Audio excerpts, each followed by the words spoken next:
चलिए अब आगे बढ़ते हैं और बात करेंगे 2024 की बिसात बिसत चुकी है। बीजेपी पूरी तैयारी में है तो वहीं विपक्षी खेमा बरसा गया है।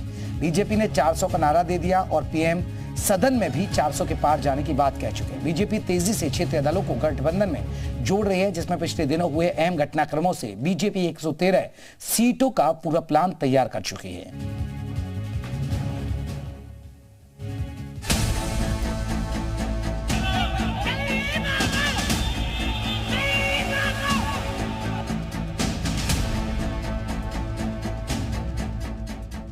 पीएम मोदी का प्लान 400 और अब की बार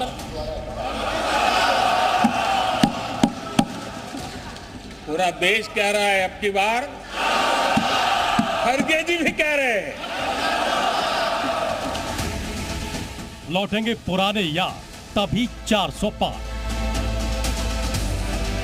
पश्चिम बंगाल से चैलेंज आई है कि कांग्रेस 440 पार नहीं कर पाएगी।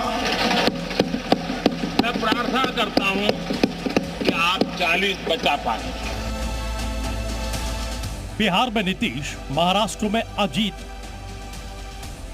आंध्र में चंद्रबाबू नायडू। बीजेपी का 400 वाला प्लान तैयार है और इस प्लान में साथ आए हैं उनके पुराने साथी, वो साथी जिन्होंने कुछ साल पहले रास्ता बदल लिया था, लेकिन 2024 के चुनाव में यही बीजेपी के सारथी होंगे। ये वो साथी होंगे जिनके दम पर एनडीए के 400 पार जाने का दावा बीजेपी कर रही है।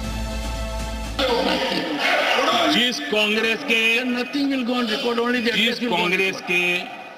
अपने नेता की कोई गारंटी नहीं है, अपनी नीति की कोई गारंटी नहीं है, वो मोदी की गारंटी पर सवाल उठा रहे हैं। जहां एक तरफ इंडिया गठबंधन लगातार बिखर रहा है, सीट शेयरिंग को लेकर धीरे धीरे कई दल गठबंधन से किनारा कर रहे हैं, वहीं बीजेपी का एक एक कर क्षेत्रीय दलों को गठबंधन में जोड़ना 400 का टारगेट पूरा करने की गारंटी है और इसकी तस्वीरें हाल फिलहाल के दिनों में साफ दिखाई। बीजेपी के प्लान 400 में अहम साबित हो सकते हैं उसके 3 पुराने साथी, जिनमें से एक है नीतीश कुमार, जो कि इंडिया गठबंधन छोड़कर एनडीए के साथ आ चुके हैं। दूसरे हैं टीडीपी प्रमुख चंद्रबाबू नायडू और तीसरे अजीत पवार। बीजेपी के इस प्लान से सबसे बड़ा झटका इंडिया गठबंधन को नीतीश कुमार के जाने से लगा। नीतीश कुमार जो इस गठबंधन के बड़े चेहरे थे, उन्होंने साथ छोड़ा तो बीजेपी के लिए बिहार में ये एक बड़ी जीत थी। बिहार में 40 लोकसभा सीटें हैं और यहां से नीतीश के साथ होने से इंडिया गठबंधन को बड़ी उम्मीद थी। 2019 के लोकसभा चुनाव में बीजेपी ने 17 और नीतीश की जेडीयू ने 16 सीटें जीती थी। एनडीए ने 40 में से 39 सीटों पर जीत हासिल की थी। 2024 में नीतीश के साथ आने से बिहार की सीटों को लेकर बीजेपी अब पूरी तरह चिंता मुक्त हो चुकी है।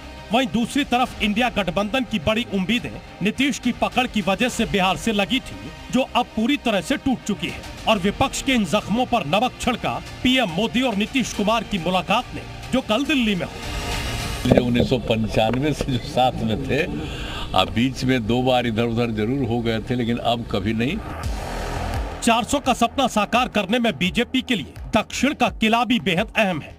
दक्षिण के तमिलनाडु, केरल, तेलंगाना और आंध्र प्रदेश में एनडीए को अपनी सीटें बढ़ानी होंगी। बड़ी चिंता आंध्र प्रदेश को लेकर थी, लेकिन उसके लिए एनडीए के साथ आ सकती है टीडीपी। टीडीपी मुखिया चंद्रबाबू नायडू भी कल दिल्ली पहुंचे थे, जहां उन्होंने गृह मंत्री अमित शाह से मुलाकात की थी, जिसके बाद उनके एनडीए में शामिल होने की अटकलें तेज हैं। 19 के लोकसभा चुनाव में 22 सीटें जीतने वाली जगनमोहन रेड्डी की पार्टी वाईएसआर कांग्रेस को 50% वोट मिले थे, जबकि 3 सीट जीतने वाली टीडीपी को 40% वोट मिले थे। जनसेना को करीब 6% वोट मिले थे, वहीं कांग्रेस और बीजेपी को 1-1% वोट मिले थे।